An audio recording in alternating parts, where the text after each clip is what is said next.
Number 10 is a card from, just my favorite archetype, played by my favorite character from my favorite Yu-Gi-Oh! Series. It's exactly what I like talking about, and also exactly what I enjoy. It's Tesseract Hydra Drive Monarch. It takes 4 Hydra Drive Link monsters with the same attribute, and for the rest of this, we're going to assume that Hydra Drives can actually do this somehow, in some way, or that this summoning restriction gets a little changed for real life, because there's no way this is going to stay exactly the same.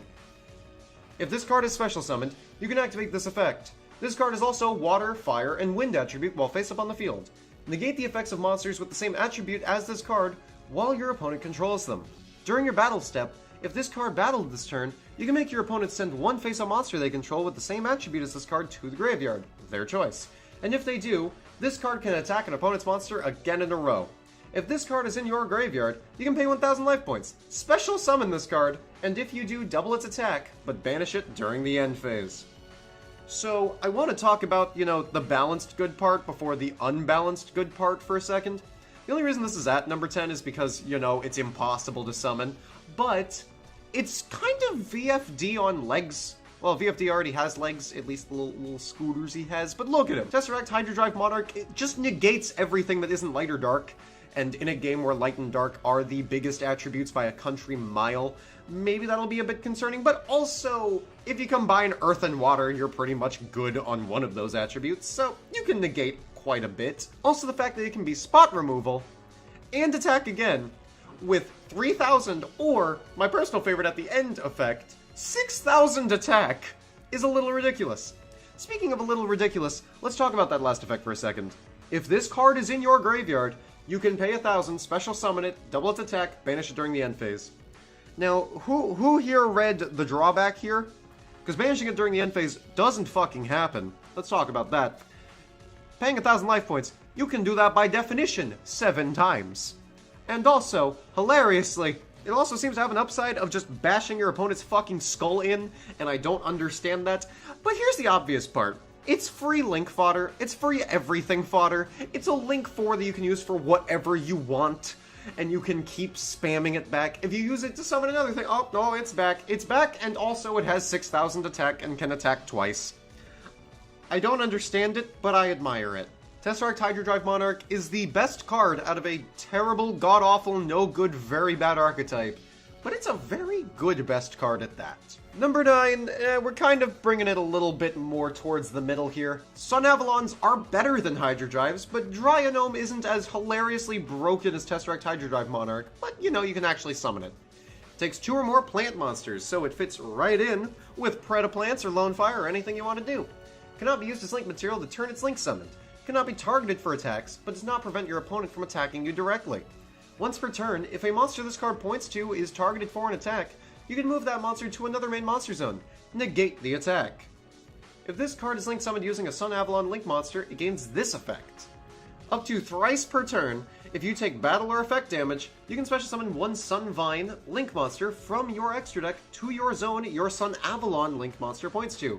Gain life points equal to the damage you took. Now this is going to go quite well with number 8, bit of a spoiler there, it's a Sun Vine, but it's a little ridiculous that if you ever take damage, which you can proc by the way, it isn't your opponent's battle or effect damage, it can be your own, you can just, crap out another link purely because you just can.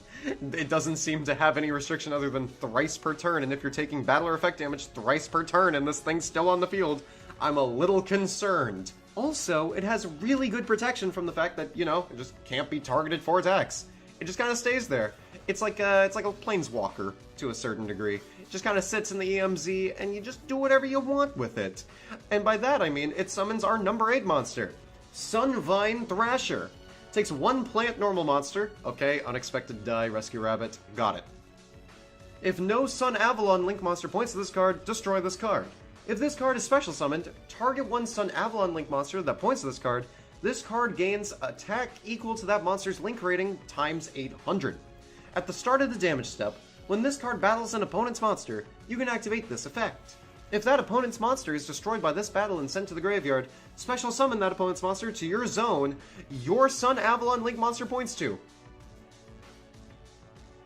Essentially, this is something that comes out for free, is a Goyo Guardian, can still attack, and also proceeds to have just kind of a ridiculous amount of attack. Could be, you know, 2400, 3200. The Sun Avalons really do help for this. Oh, also, did I mention, you can summon 3 of these things! You can summon 3 of these things with Dryanome. I don't understand it. You don't really need plant normal monsters when you can just crap them out for free. It's a little bit broken. They're a little bit good together. You know, I'd say that this is, you know, synergistic to some degree. But yeah, being able to just spam out 3 Goyo Guardians off of taking effect damage off of anything that you want is a little ridiculous. And I think that that earns, you know, a pretty respectable spot on the top 10 best anime links. Oh yay, it's the archetype that is really good and I fucking hate it. It's called Armatos Leggio, or as I like to call it, Solitaire, or as my chat likes to call it, I don't want to watch this. My chat's not very creative, you can join it and become more creative. This is Armatos Leggio Magnus Dux. Takes 3 or more Armatos Leggio monsters, and keep in mind this archetype really just kind of spams them out pretty easily, so you can get this out with relative ease. Once while face up on the field, quick effect, you can target cards on the field and or graveyard up to the number of monsters co-linked to this card. Let's assume 2, that's a pretty average amount for Armatos Leggio. Return them to the hand. If your opponent activates a link monster's effect while this card is linked, quick effect, you can negate the activation, and if you do, destroy that card. You can only use this effect of Armatos Leggio Magnus Dux once per turn. God, I will never get over the fact that Brains just straight up has hard once per turns. But you still have this. It's not only a negation, which, you know, is pretty good just on its own. It also has the less broken effect of Firewall Dragon. Like, it just returns monsters. That's something that Ptolemy was limited for at one point. That's what Firewall does that's a little bit, you know, a little bit funky and broken, aside from, you know, the FTK machine loop. But Armatos Leggio Magnus Dux has the audacity to be easily summonable, negate something, and recur resources in a deck that desperately needs it because, you know, 10 of their cards already do that. Magnus Dux is a boss monster that just keeps getting helped by everything else in the deck and standalone. If it was just 3+ monsters, this card would be ridiculous. Probably replace something like Powerload or Boral Savage, Boral Sword. Probably replace Powerload or Boral Sword. Those cards are, you know, really good. They're really good. Take 3+ effect monsters, link 4, but this thing could probably find a slot in decks that run those anyway. Magnus Dux is a ridiculous card, in a ridiculous archetype, so number 7 it is. Number 6 is a good example of why I shouldn't leave scripts lying around for a very long time before I edit them. Granted, I'm gonna cheat a little bit and still put this on here. Splash Mage is still kind of stupid. It takes 2 Cybers monsters, so you know you play any deck under the sun that was released in the past 2 years and you can make this thing. Target a Cybers monster in your graveyard. Special summon it in defense position. Also, you cannot special summon monsters for the rest of this turn, except Cybers monsters. You only use this effect of Splash Mage once per turn. Now this card's a little ridiculous, you see it in real life, but I just want to talk about why it's pretty good. You can go into this with anything. You can just have 2 Cyberses go into this, reborn the thing that went into it. If that thing spams out something, it gets out another thing, so we're good. Either or, Splash Mage and the thing that it summons, it gets out Transcode Talker, or Transright Stalker, as I called it, even while I was an egg. I should have known! Either or, that thing brings back Splash Mage, and then you have a Link 3, a Link 2, and just some kind of fodder monster that's just sitting there. And you know what that is. That's many links. That's a Link 4 off of, you know, a single card. It's not a full Orcus combo, but it ain't bad, and Splash Mage is a very integral point to that. Especially since Transcode is once per turn, it can bring back the Splash Mage in the following turn, and then Splash Mage can just bring something back again, and you can keep looping this as long as you have Transcode, Xcode, and just kind of keep that shit all good, have Cynet Conflict, and you can just spam out once per turn Monster Reborn for all intents and purposes. It's kind of the thing that makes Playmaker so easy to play when I'm playing, you know, his anime deck. Granted, he's not exactly the most, original or forward-thinking. It's just a lot of the same. And Splash Mage, you help with that, so I love you and I hate you. Number 5 is a card that kind of just makes me sad, in all honesty. I've played Gokis today. They really aren't as good without the U-board. and the ridiculous amount of spamming, and the fact that combos don't end with a new girlfriend and crack cocaine, but this card kind of alleviates the pain. Goki the Powerload Ogre just takes 2 or more Goki monsters. This Link Summon card is unaffected by other cards' effects. Okay, I guess I have to read the other effects. Gains attack equal to the total Link rating of all other Goki monsters on the field times 200. You contribute 1 Link monster, then target cards on the field equal to that monster's Link rating, destroy them. Yeah, this is a little ridiculous. That last effect isn't even once per turn. If you just want to sacrifice, like, a bit of attack, you then proceed to pop your opponent's entire field. What's your opponent gonna do about it? I'm unaffected. I don't care. I'm just here popping stuff. And also, the attack gain's pretty good. And the small little factor over here that it's just a towers. It's unaffected by everything. Not even your own cards. You can't even equip things to it. It will look you dead in the eye and just go, no, I do not consent. I do not want this. This is dumb and I hate it. And you just have to go, okay, it's still on the field though. You can use it if you want. And that's what Goki Powerload Ogre is. A Chad. That's what he is. He's a Chad to you. You don't play Goki Powerload Ogre. He commands you to summon him. And that's why he's number 5 on the top 10 best anime links. Off of effect and, you know, a little bit of attitude. Number 4 is a very good example of why I should probably get to my list a little bit faster. Yeah, transitioning is a little bit of a thing. It takes up a lot of time, but either way, we have Accesscode Talker. It's exactly the same as the real-life one, it just isn't spell speed 4. And I'm here to make the case that Accesscode Talker would still be played, even if it didn't have that. Primarily because, dear God, it just pops everything, it's huge, it's easy to make, and then you proceed to smack your opponent in the head and you win. Granted, the fact that it's spell speed 4 really helps from the fact that, you know, your opponent can care, but not do anything about it.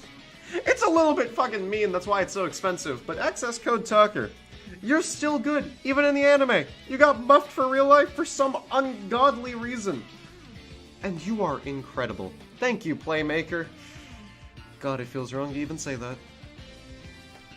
The bronze medal here on the top 10 best anime links has to be the card that I swear to God I'm pronouncing it and calling it by the correct name. It just sounds like a mouthful and I'm making shit up.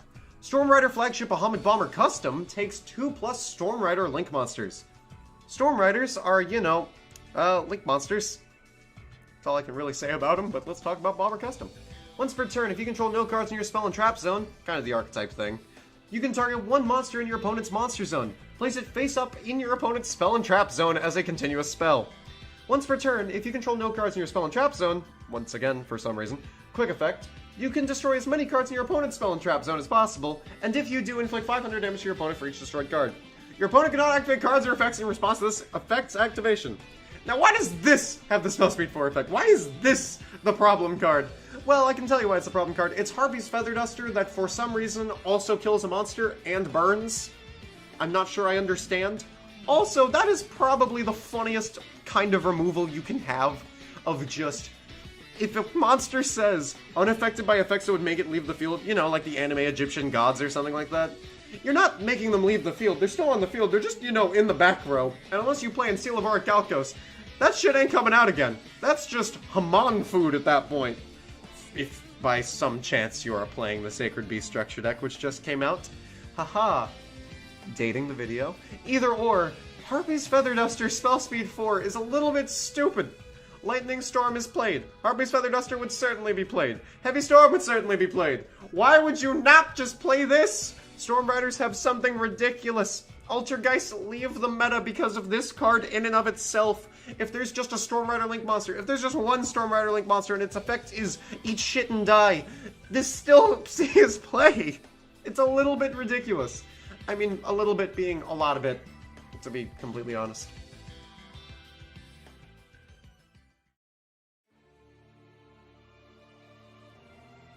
Number 2 is from, you know, my favorite archetype, Armatos Leggio. It's so great.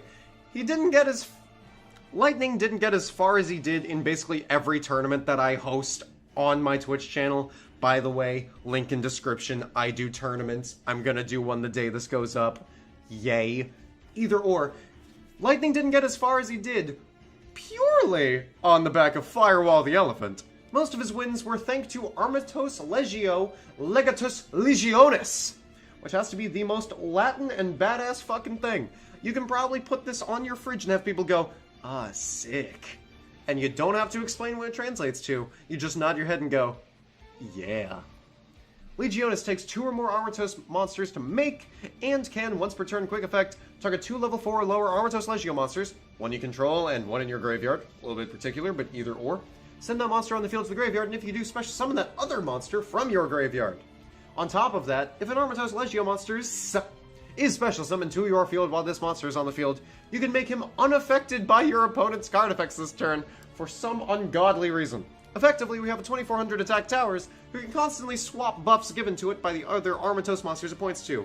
It could have the equivalent of Death Touch, a lot more attack, it could stop your opponent at all from attacking, anything you want. Oh, and of course, we have levels of protection and redirection of attacks that is a little bit unparalleled in the anime, with Scudum. It's a funny name. I love him, but it's a funny name. It's an incredibly powerful link. Period. End of statement. Armatos Leggio Legatus Legionis. You have my respect. As long as you're on my side of the field and not on the opposing side. If you're on the opposing side, go fuck yourself. Number 1 on the top 10 best anime links includes a little bit of a throwback. If you guys were around when the channel returned to Yu-Gi-Oh! Content from the void, you may recall a little video in which I deemed G-Golems as a broken archetype. However, that title should more accurately be called G-Golem Invalid Dolmen is the best link in the anime. Granted, that would have kind of infringed on this video a little bit, and it would have been a clunky title, but it would have been more correct.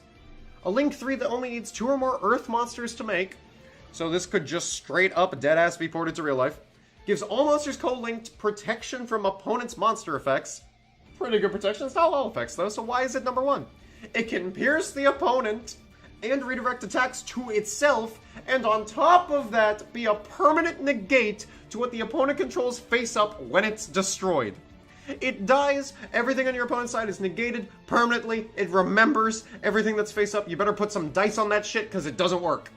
Combine this with nightmares and their own benefits to co-link monsters, and you have not only an undying board, but an undying board that says no, and generates so much card advantage for you, it's a little bit fucking unfair. Now, if only the main deck G-Golems could, you know, exist.